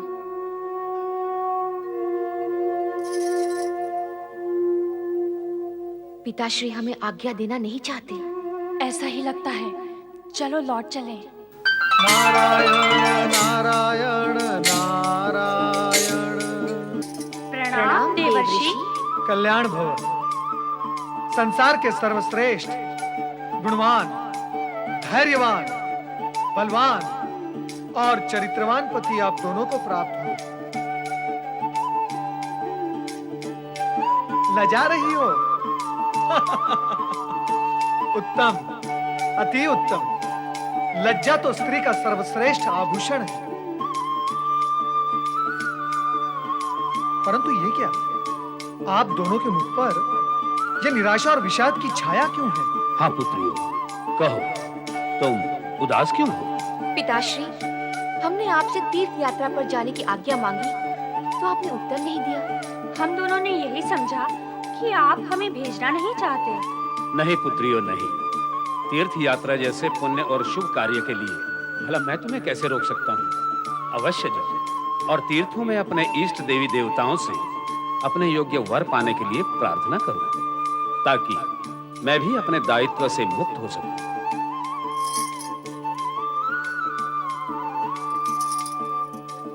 नारायण नारायण। पिता को पुत्रियों के विवाह की चिंता और पुत्रियों को तीर्थ यात्रा पर जाने की इच्छा। आहा, ऐसी योग्य और सुशील कन्याओं के विवाह की चिंता आपको नहीं होनी चाहिए राजन। पुत्री विवाह योग्य हो जाए तो पिता की चिंता स्वाभाविक है देवर्षि। प्रभु की कैसी लीला है। इधर आप पुत्रियों के लिए वर की खोज और चिंता कर रहे हैं और उधर योग्य वर के माता पिता आप जैसे पिता की प्रतीक्षा कर रहे हैं। प्रतीक्षा कर रहे हैं? कौन? पुत्र वधुओं की खोज करने वाले वर के माता पिता प्रतीक्षा कर रहे हैं राजन। देवर्षि, कौन है वे? कृपया नाम बताएं उनका। सारा जगत जानता है उन्हें, कौन नहीं जानता? पर मैं नहीं जानता। जानते हैं राजन, आप भी जानते हैं। आप कृपया स्पष्ट रूप से बताएं, कौन है वे? राजन, विधि के विधान के अनुसार आपकी दोनों पुत्रियां शिव पार्वती की पुत्र वधुएं बनेंगी। विधि के विधान को पूर्ण करने के लिए आपको यथाशीघ्र कैलाश पहुंचकर शिव पार्वती से भेंट करनी होगी। देवर्षि, मैं आपका आभारी हूँ। आपके शुभ समाचार ने तो मुझे चिंता मुक्त कर दिया। आपके आदेशानुसार मैं शुभ मुहूर्त में कैलाश जाकर शिव भोलेनाथ के दर्शन करूंगा। पिता श्रेष्ठ, मुझे दक्षिण में अगस्त ऋषि के आश्रम में जाने की आज्ञा प्रदान करें। उसी क्षेत्र में मैं धर्म और शिव भक्ति का प्रचार करना चाहता हूँ। तो बड़े भ्राता, मैं भी आपके साथ चलूंगा वहाँ। नहीं गणेश, मैं अपने वाहन मयूर पे बैठकर शीघ्र जाकर शीघ्र लौट आऊंगा। तो जिस मयूर पर आप बैठोगे उसी पर मैं भी बैठूंगा। हट क्यों कर रहे हो गणेश? हट नहीं माँ, भ्रमण कर रहा हूँ। नहीं नहीं नहीं नहीं, भ्रमण करना चाहता हूँ। मैं कार्यवश जा रहा हूँ। तुम भ्रमण करना चाहते हो तो फिर माँ के पास कौन रहेगा? कैसी बात करते हो बड़े भ्राता? जब हम दोनों नहीं थे तब माताजी के पास कौन रहता था? पिताश्री। अब भी वो ही रहेंगे। गणेश, तर्क करने की आवश्यकता नहीं, तुम यहीं रहो। तुम्हारे पिताश्री ठीक कह रहे हैं गणेश, तुम्हें यहीं रहना चाहिए। अब माँ की आज्ञा को तो मैं टाल नहीं सकता। योग्य पुत्र माता पिता की आज्ञा मानते हैं, टालते नहीं। मैं शीघ्र ही लौटूंगा। अब विदा लूंगा। कहीं क्षत्रियों का पुनर्संहार करने का निश्चय तो नहीं कर लिया? नारद स्वयं चलकर पूछना होगा। नारायण नारायण नारायण।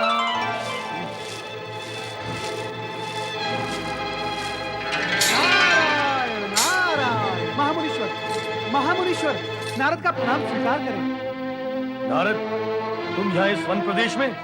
महामुनीश्वर, आज आपके दर्शन का लाभ था सो प्राप्त हुआ, परंतु आप इस समय इतनी शीघ्रता से कहाँ जा रहे हैं?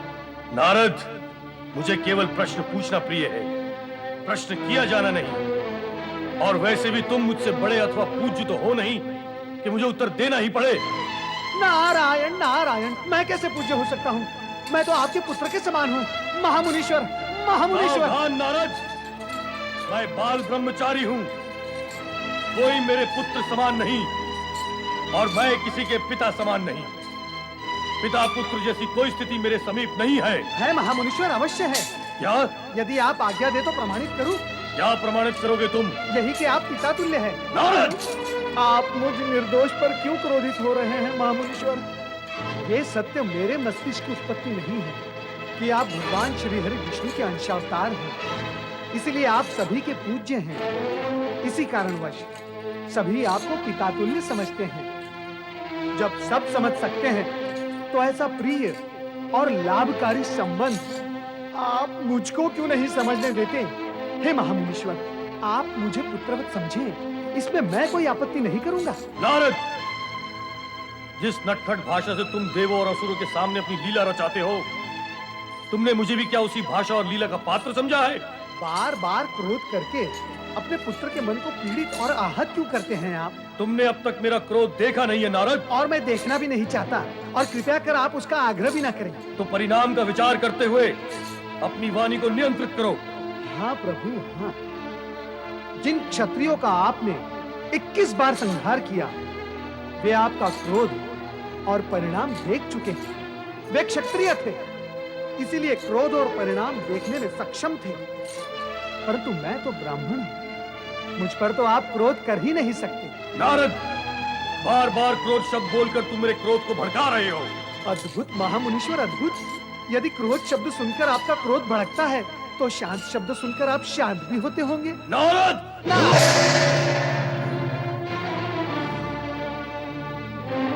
ओम नमः शिवाय। ओम नमः शिवाय। ओम नमः शिवाय। ओम नमः शिवाय। ओम नमः शिवाय। ओम नमः शिवाय। ओम नमः शिवाय। ओम नमः शिवाय। ओम भगवान शिव शंकर की जय, माता पार्वती की जय। शांत रहो, भोलेनाथ का ध्यान भंग ना हो। इनकी समाधि में विघ्न नहीं पड़ना चाहिए। नहीं नहीं माता, हम लोग सब शांत रहेंगे।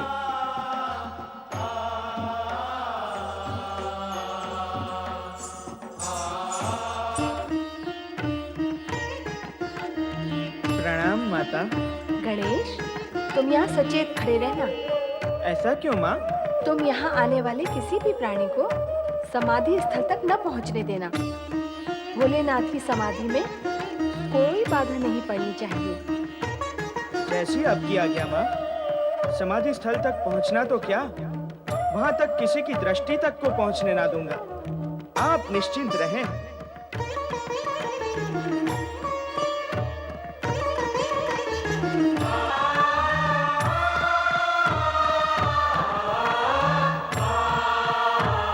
जय शिव शंकर, जय भोलेनाथ, हर हर महादेव। जय शिव शंकर, जय भोलेनाथ।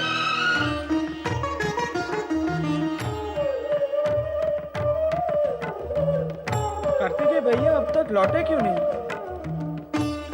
उन्हें तो आ जाना चाहिए था अब तक। कहकर तो गए कि दक्षिण में अगस्त्य ऋषि के आश्रम तक जाके आता हूँ। शिव भक्ति और धर्म का प्रचार करने में समय तो लगेगा वहां।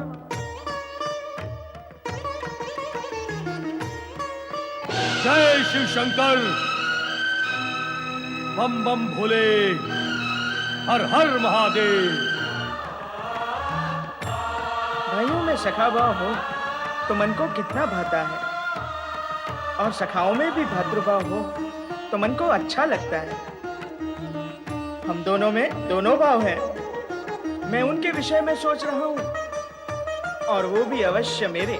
जय शिव शंकर, हर हर महादेव। सावधान! एक चरण भी आगे बढ़ाया तो आप समाधि स्थल की ओर नहीं जा सकते। हे विचित्र प्राणी, मुझे अपने गुरु के पास जाने से रोकने वाला तू है कौन? मुनिवर, आप जहां पधारे हैं वे आपका नहीं मेरा क्षेत्र है, इसलिए आप प्रश्न करने की नहीं केवल उत्तर देने की स्थिति में हैं। प्रश्न मैं करूंगा। बताइए, आप कौन हैं और किस प्रयोजन से यहाँ पधारे हैं? ए विचित्र दुष्ट, तू जानता नहीं मैं कौन हूँ? स्वयं अहंकार पूर्ण होने पर भी अपने को योग्य समझने वाले आप जैसे अहंकारी को जानने की मैं आवश्यकता ही नहीं समझता। अब आपके लिए मुझे जान लेना आवश्यक है। मैं शिव पार्वती का प्रिय पुत्र गणेश हूँ और माता की आज्ञा से यहाँ खड़ा हूँ ताकि समाधि स्थल की ओर कोई न जा सके। असंभव! तू ना नर है ना पशु, ऐसा सामान्य प्राणी शिव पार्वती का पुत्र हो ही नहीं सकता। अपने स्वर और नेत्रों को छोटा करे महाज्ञानी। यदि पिता शिव की समाधि भंग हो गई तो अनर्थ हो जाएगा। और तनिक अपने नेत्रों से क्रोध का आवरण हटाकर देखें कि मैं नर भी हूं और पशु स्वभाव से रहित पशु भी। निर्बुद्धि, अधिक प्रलाप न कर, हट जा मेरे मार्ग से। माँ तो कह कर गई थी कि डट जाना, और आप कह रहे हो कि हट जाना। अब ये डटना और हटना दोनों कार्य एक साथ तो हो ही नहीं सकते, और इसकी आवश्यकता भी क्या है? पर जिस माता ने जन्म दिया और आज्ञा भी दी हो तो उसके कहने से डटे रहना अति आवश्यक है।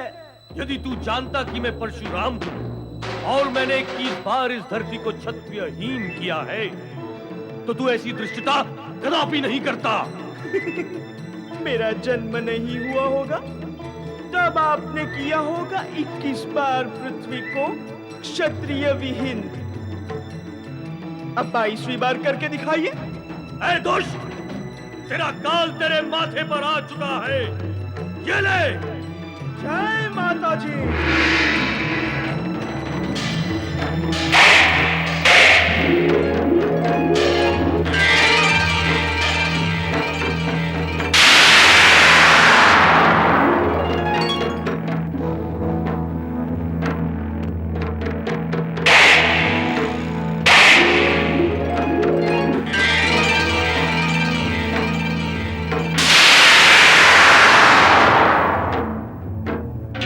देवर्षि, ये तो अनर्थ हो रहा है, हमें इसे रोकना चाहिए।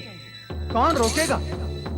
युद्ध रुकता तभी है जब उसे आरंभ करने वाला रोके। यहाँ तो दोनों डटे हुए हैं।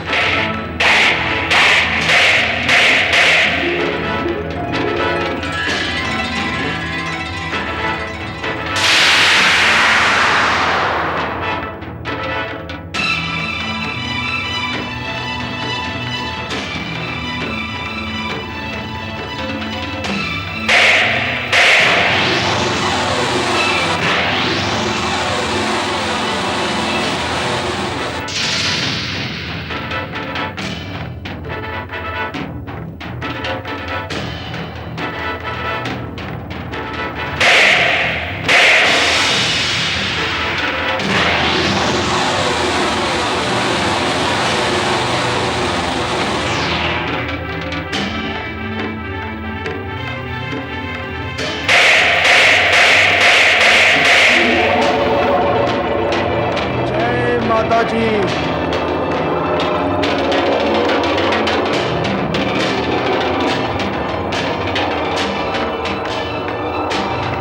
जय माता जी।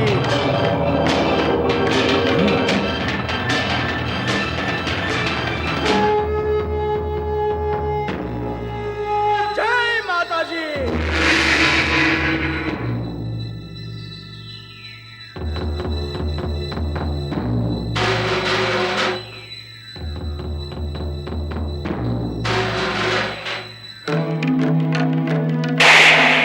क्रोधवश तीर प्रहार कर रहे हैं, किंतु गणेश उनका हर प्रहार व्यर्थ कर रहे हैं। कुछ उपाय करें देवर्षि। श्री हरि विष्णु के अंशावतार परशुराम और मां शक्ति के अंश गणेश परस्पर टकरा रहे हैं। भगवान शिव अपने पुत्र और शिष्य के मध्य होने वाले इस युद्ध को रोकते क्यों नहीं? वरुण देव, जितना विचार आप कर रहे हैं उतना विचार भगवान भोलेनाथ ने अवश्य किया ही होगा, फिर भी युद्ध हो रहा है। अर्थात ये सब भगवान भोलेनाथ की लीला है, जो किसी भावी घटना की भूमिका है, विषाद है, ताकि यह युद्ध किसी परिणाम को जन्म दे सके।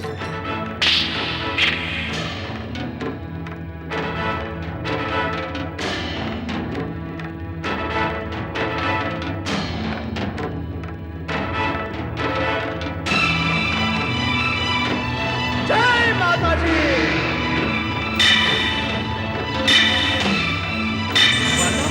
अनर्थ हो गया, आप शीघ्र ही चलें। क्या हुआ नंदी? माता, बाहर कोई चमत्कारी पुरुष गणेश से युद्ध कर रहा है। वो भट योद्धा है। माता, गणेश उसे परास्त नहीं कर पाएगा। आप शीघ्र चलें।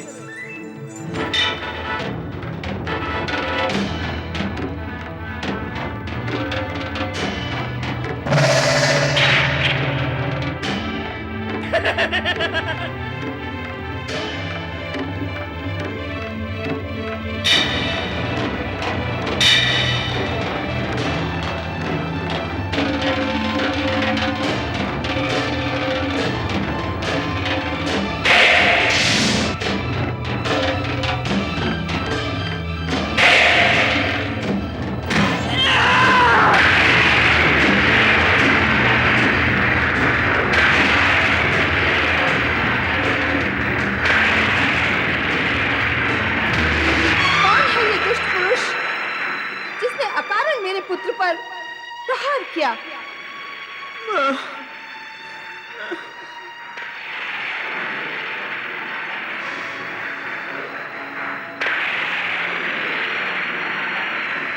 मेरे पुत्र पर प्रहार करने वाले को मैं जीवित नहीं छोड़ूंगी। गुरु माता, मेरा अपराध क्षमा करें। इसने कहा तो था कि आपका पुत्र है, किंतु उसकी विचित्र आकृति के कारण मैं विश्वास न कर सका। तुम क्षमा की नहीं, दंड के योग्य हो। तुम्हें क्षमा कैसे करेगी वह माता जिसे तुम पुत्रहीन बना देना चाहते थे? जो अपराध अज्ञान में हो गया है, उसके लिए यदि क्षमा नहीं तो प्रायश्चित हो सकता है माता। कदापि नहीं। अज्ञान में त्रुटि होती है, अपराध में नहीं। क्रोध और अहंकार में किया गया कर्म त्रुटि नहीं, अपराध ही होता है। इसके लिए मैं तुम्हें दंड ही दूंगी। ठहरो देवी पार्वती, जब तुम्हें ज्ञान है कि क्रोध में किया गया कर्म अपराध ही होता है, तो क्यों अज्ञान के वश होकर ये अनुचित कार्य करने जा रही हो?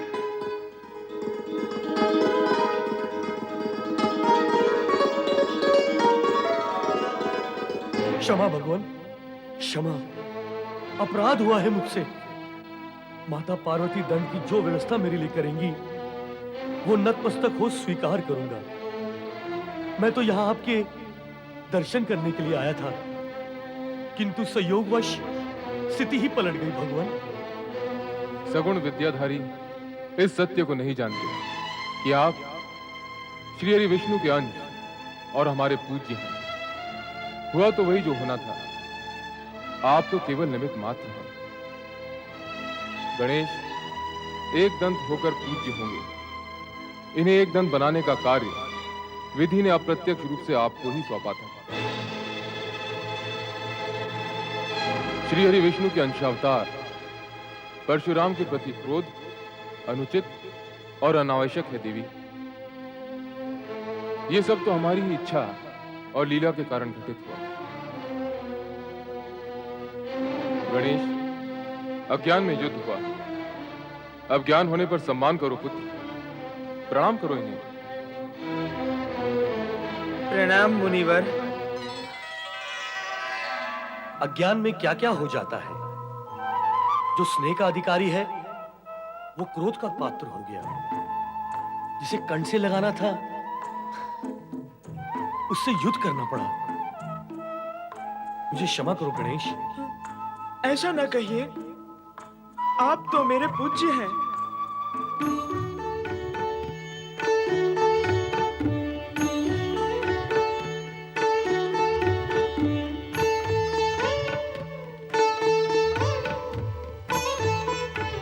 प्रणाम पितृदेव, प्रणाम माता। कार्तिकेय का प्रणाम स्वीकार करें भगवान परशुराम। अहो भाग्य मेरे, आपके दर्शन हुए। धन्य भाग्य तो मेरे हैं। मुझे अपने गुरु के साथ गुरु माता और दोनों गुरु भ्राताओं के दर्शन का लाभ हुआ।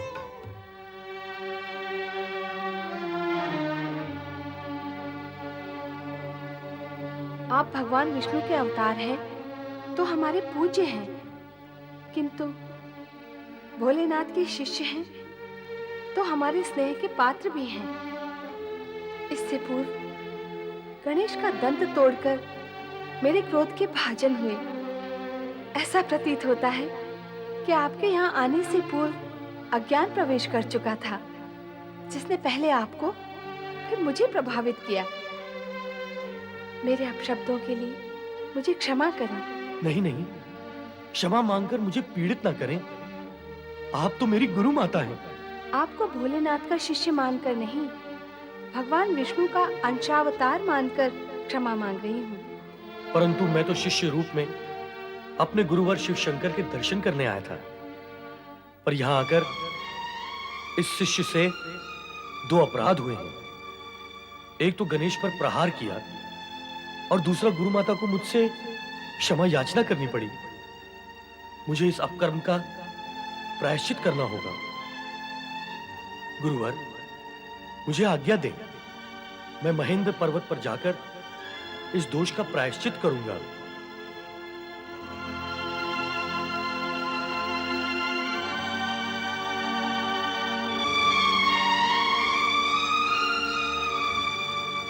परशुराम प्रायश्चित के लिए महेंद्र पर्वत की ओर चल दिए। इस घटना का सुखद अंत ऐसे ही होना था देवराज। मैंने आपसे पूर्व ही कहा था, ये सब शिवलीला का ही एक भाग है। किंतु देवऋषि, इस शिवलीला का प्रयोजन क्या है? मेघदेव, अभी तक आप प्रयोजन के पड़ाव पर ही ठहरे हुए हो, परिणाम के लक्ष्य तक नहीं पहुंचे। तो सुनो, गणेश जी के एक दंत रूप की पूजा का लक्ष्य पूर्ण होने के लिए भगवान भोलेनाथ ने महामुनीश्वर परशुराम के मन में अपने दर्शन की इच्छा उत्पन्न करके उन्हें कैलाश बुलाया है। और इस प्रकार अपने परिवार से भगवान विष्णु के अंशावतार परशुराम का परिचय कराएगा। नारायण नारायण। और गणेश एक दंत बने। बड़े भ्राता कार्तिकेय, यदि आप यहाँ होते तो परशुराम के हाथों में एक दंत न बनता। मैं यहाँ होता तो क्या कर लेता? पिता भोलेनाथ है ना यहाँ। जब वे ही कुछ ना कर सके तो मैं क्या कर लेता? और सच बात तो ये है कि पिताश्री की इच्छा से ही ये सब कुछ हुआ है। वो तुम्हें एक दंत बनाकर अधिक पूज्य बनाना चाहते थे और वो तुम बन गए। गणेश भैया, अब तो कुमार कार्तिकेय भी आ गए। खेल खेले। आओ चलो। तुम्हें अपने पुत्रों के विवाह की तनिक भी चिंता नहीं है? ये आप क्या कह रहे हैं स्वामी? मैंने स्वयं ही तो इस विषय में आपसे चर्चा की थी। अवश्य की थी, किंतु फिर वो चर्चा भूल में समा गई। नहीं, मैं भूली नहीं हूँ। मैं तो इतना जानती हूँ कि आपकी इच्छा के बिना कुछ नहीं होगा। जब तक आप नहीं चाहेंगे, तब तक दोनों पुत्रों के विवाह की चर्चा केवल चर्चा ही रहेगी। भला सोचो, यदि मैं नहीं चाहता और इच्छा न होती तो पुनः इस विषय पर चर्चा क्यों करता? भगवान भोलेनाथ की जय, देवी पार्वती की जय। प्रणाम भोलेनाथ। प्रणाम देवी पार्वती। आओ राजन। देवऋषि नारद द्वारा प्रेरित होकर स्वार्थवश उपस्थित हुआ हूं प्रभु। अपना प्रयोजन कहो राजा विश्वरूप। जो सर्वज्ञ हैं, उनसे क्या प्रयोजन कहूं प्रभु? मेरी ये दो पुत्रियां बुद्धि और सिद्धि, मैं इनके दायित्व से मुक्त होना चाहता हूं। किन्हें सौंपना चाहते हैं इनका दायित्व? प्रभु, आपको और देवी पार्वती को आपकी पुत्र वधू बनाकर। अपना निर्णय प्रकट करो देवी। निर्णय करने का अधिकार तो आपका है, पर मुझे ये दोनों कन्याएं अपनी पुत्रवधू ही लगती हैं। अर्थात मेरे निर्णय की प्रतीक्षा किए बिना ही तुमने ये निर्णय कर लिया कि इन दोनों कन्याओं को अपनी पुत्र वधू बनाना है। राजन, आप निश्चिंत होकर अपने भवन लौट जाएं। समय आने पर आपको शुभ समाचार प्राप्त हो जाएगा। प्रभु, धन्य भाग्य मेरे। प्रणाम भोलेनाथ, प्रणाम देवी पार्वती।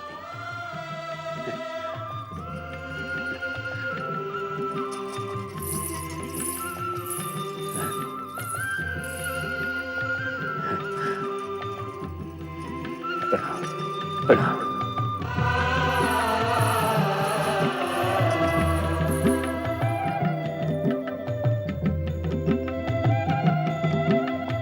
माता पिता को प्रणाम। कल्याण भाव। अभी अभी तुम दोनों ने जिन दो कन्याओं को देखा, वे हमारी भावी पुत्र वधुएं हैं। किंतु विवाह से पूर्व तुम दोनों को विवाह के लिए अपनी योग्यता सिद्ध करनी होगी। क्या आप हम दोनों को विवाह के योग्य नहीं समझते? नहीं नहीं गणेश, ऐसा नहीं है। अपने पिताश्री का अभिप्राय समझो। विवाह से पूर्व तुम दोनों को पृथ्वी की परिक्रमा करनी होगी, और जो भी पृथ्वी की परिक्रमा करके पहले लौटेगा, उसी का विवाह पहले होगा। हम दोनों सोचते रहे कि किसका विवाह पहले करें। अंत में यही एक उपाय निश्चित हुआ। पिता श्रेष्ठ, मैं इससे पूर्व ही कह चुका हूँ कि मेरी विवाह में रुचि है ही नहीं। विवाह रुचि के लिए नहीं किया जाता है पुत्र कार्तिकेय। वैसे भी विवाह करने अथवा ना करने के निर्णय का अधिकार संतान का नहीं होता है। इसका सर्वाधिकार माता पिता के पास सुरक्षित रहता है। इसलिए तुम्हें केवल माता पिता की आज्ञा का पालन करना है। जैसी आपकी आज्ञा।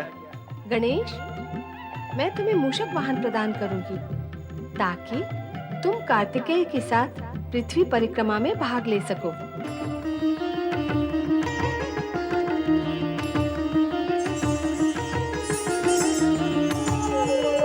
गणेश भैया, आपका ये वाहन मूषक कार्तिकेय भैया के वाहन मयूर से परिक्रमा की दौड़ में आगे नहीं जा सकेगा। तो उत्तम यही होगा कि आप स्पर्धा में भाग ही ना लें और पराजय स्वीकार कर लें। विजय तो निश्चित कार्तिकेय भैया की ही होगी।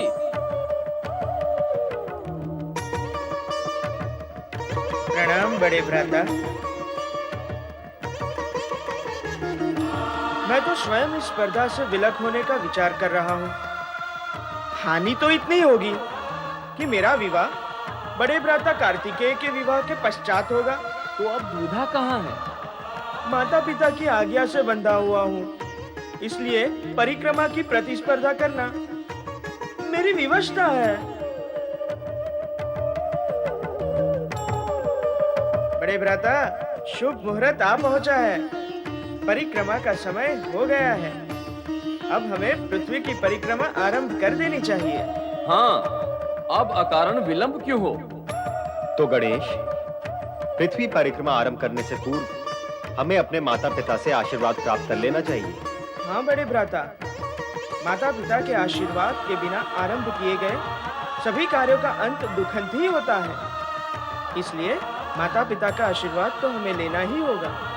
आओ।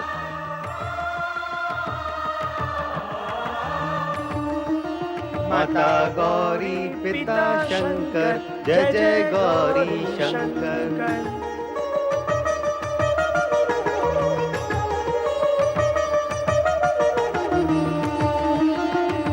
क्या ये मूषक राज मुझे प्रतिस्पर्धा में विजय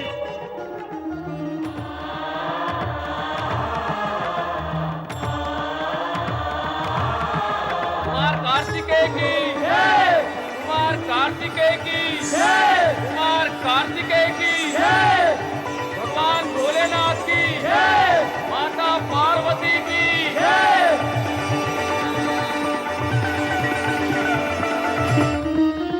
क्या हुआ गणेश भैया?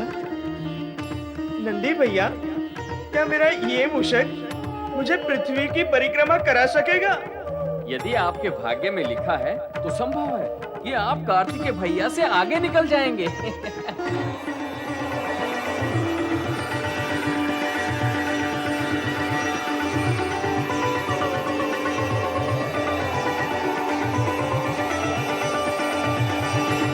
मूषक राज, मुझे लेकर चल सकोगे परिक्रमा के लिए?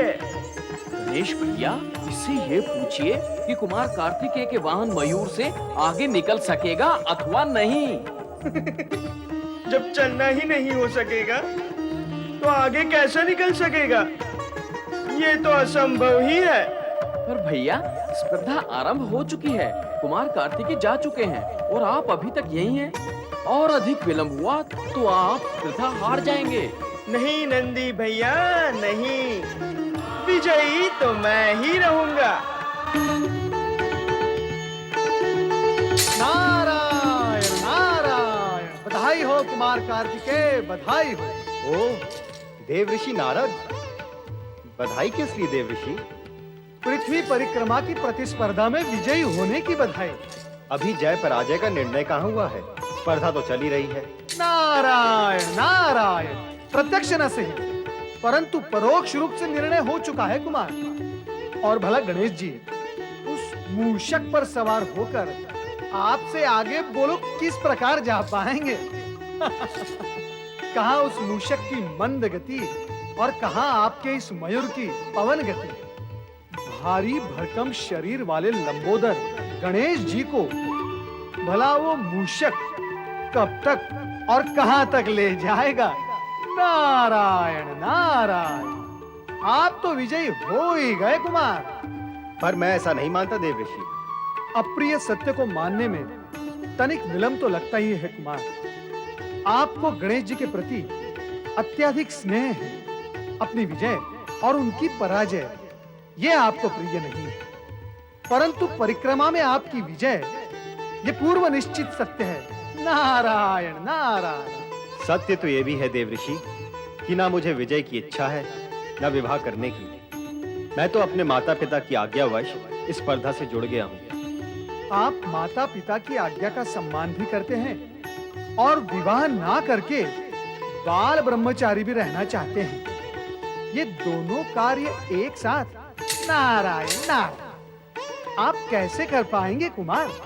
आप ही मेरा मार्गदर्शन करें देव ऋषि कि मैं ये दोनों कार्य दुविधा रहित होकर कैसे पूर्ण करूं। फिर तो एक ही मार्ग है। कृपया कहें, क्या मार्ग है?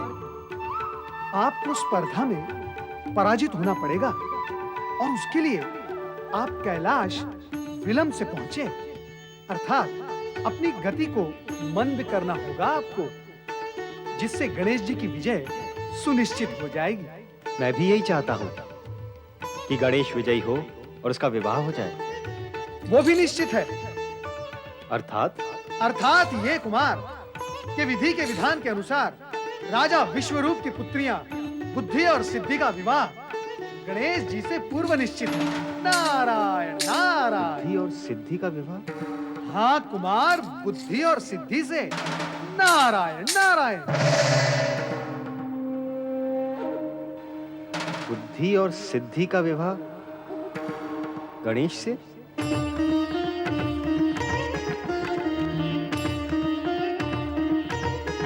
गणेश भैया, आपने ये नहीं बताया कि आप विजयी कैसे होंगे? विजयी तो वही होगा ना जो सारी पृथ्वी की परिक्रमा करके सर्वप्रथम आएगा, अर्थात जगत की परिक्रमा। हाँ, तय तो यही हुआ था। जो तय हुआ था उस तथ्य को सत्य में पारिवार्तिक करने के लिए मुझे एकांत में विचार करने दे नंदी भैया। यही मेरी आपसे प्रार्थना है। आप जाइए।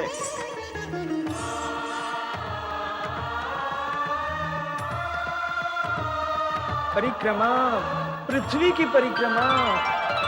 क्या विचार कर रहे हो गणेश? हाँ, पुत्र का जगत तो अपने माता पिता में ही समाया हुआ होता है। हाँ, और ये भी सत्य है कि संतान का इस जगत से परिचय तो माता पिता ही कराते हैं। माता पिता ही संपूर्ण जगत है। शास्त्रों में माता को पृथ्वी और पिता को आकाश माना गया है। और वैसे भी गणेश, पृथ्वी की परिक्रमा करना तुम्हारे वश में नहीं है। हाँ, इसीलिए प्रायश्चित रूप में अपने माता पिता की परिक्रमा कर लेना ही तुम्हारे लिए उचित होगा। हाँ? माता पिता की परिक्रमा ही पृथ्वी परिक्रमा के समान होगी। जाओ गणेश।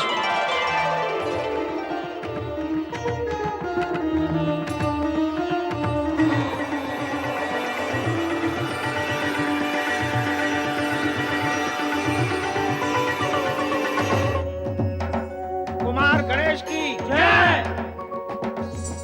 गणेश भैया, आप तो विजयी होकर लौटे हैं, फिर आपके मुख पर ये विषाद क्यों है? नहीं नंदी भैया, मैं विजयी होकर नहीं लौटा हूँ। मेरी जय जयकार मत कीजिए। माता पार्वती कहाँ है? वह अपने कक्ष में होंगी। तो उन्हें जाकर कहिए कि उनका पुत्र गणेश तुरंत ही उनके दर्शन का अभिलाषी है। वे शीघ्र ही यहाँ पधारे। अच्छा गणेश भैया, मैं जाता हूँ। हे प्रभु, अब आपकी लीला मेरी समझ में आने लगी है। अब तो मुझे वही करना होगा जो आप चाहते हैं, और इसके अतिरिक्त अन्य कोई उपाय भी नहीं है। मैं जो कुछ भी कर रहा हूँ उसके लिए सर्वथा दोषी मैं नहीं हूँ। जो कुछ भी हो रहा है आपकी इच्छा और लीला के कारण ही हो रहा है। गणेश, तुम पृथ्वी की परिक्रमा करके इतनी शीघ्र लौट आए? पृथ्वी की परिक्रमा करना मेरे वश में नहीं है माते। अपने माता पिता की आज्ञा की अवहेलना करने के कारण मैं प्रायश्चित करना चाहता हूँ, और ये प्रायश्चित आपके क्षमादान से ही पूर्ण हो सकता है माते। कृपया कर आप पिताश्री के पास स्थान ग्रहण कर लें। जय भोलेनाथ, जय शिव शंकर, हर हर महादेव। जय भोलेनाथ, जय शिव शंकर, हर हर महादेव।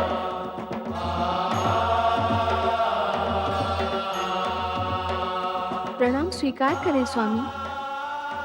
आपकी समाधि जो भंग हुई उसके लिए हम सभी क्षमा प्रार्थी हैं, पर आपका जागना आवश्यक था। अपना अभिप्राय कहो देवी। अभिप्राय तो पुत्र गणेश बताएगा। माता गौरी पिता शंकर, जय जय गौरी शंकर। माता गौरी पिता शंकर, जय जय गौरी शंकर। माता गौरी पिता शंकर, जय जय गौरी शंकर। माता गौरी पिता शंकर, जय जय गौरी शंकर। माता गौरी पिता शंकर, जय जय गौरी शंकर। माता गौरी पिता शंकर, जय जय गौरी शंकर। माता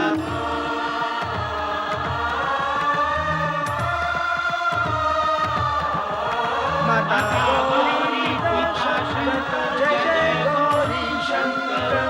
माता गौरी पिता शंकर, जय जय गौरी शंकर। अपना प्रयोजन कहो पुत्र। प्रयोजन पुत्र का कहाँ, पिता का ही है, परंतु कहना पुत्र को है। कहो, क्या कहना चाहते हो? यही कि शास्त्रों के विधान के अनुसार माता को पृथ्वी और पिता को आकाश समान माना गया है, और मैंने अपने माता पिता की 3 परिक्रमा पूर्ण करके पृथ्वी परिक्रमा से भी अधिक पुण्य प्राप्त कर लिया है। और माता पिता सर्वोपरि होते हैं। बालक का इस जगत से परिचय कराने वाले माता पिता ही होते हैं। उनसे अधिक श्रेष्ठ, पूज्य और मान्य अन्य कोई नहीं। वे ही संतान का संपूर्ण जगत होते हैं। उनकी परिक्रमा संपूर्ण करना पृथ्वी परिक्रमा करने जैसा ही है। गणेश, तुम्हारी बुद्धिमत्ता और प्रतिभा से मन प्रसन्न हुआ। तुमने अपनी चतुरता से कार्तिकेय को पराजित किया। अब तुम प्रथम विवाह करने के अधिकारी हो गए हो। पितृवर, बड़े भ्राता कार्तिकेय को पराजित करने की तो मैं कल्पना तक नहीं कर सकता, और अपनों से बड़ों को पराजित करने की भावना रखने वालों को कभी विजयी होते हुए नहीं देखा गया। आपके कहने से मैं स्पर्धा में सम्मिलित अवश्य हुआ, परंतु मैं स्वयं नहीं चाहता कि बड़े भ्राता कार्तिकेय पराजित हो। आपकी आज्ञा व परिक्रमा पूर्ण करने के लिए मैंने अपने माता पिता की परिक्रमा की है। पितृवर, भ्राता कार्तिकेय तो मुझसे बड़े ही हैं। प्रथम विवाह तो उन्हीं का होना चाहिए। इसका निर्णय तो कार्तिकेय के द्वारा ही होगा। जैसी आपकी आज्ञा। हम हम बड़े भ्राता कार्तिकेय की प्रतीक्षा करेंगे।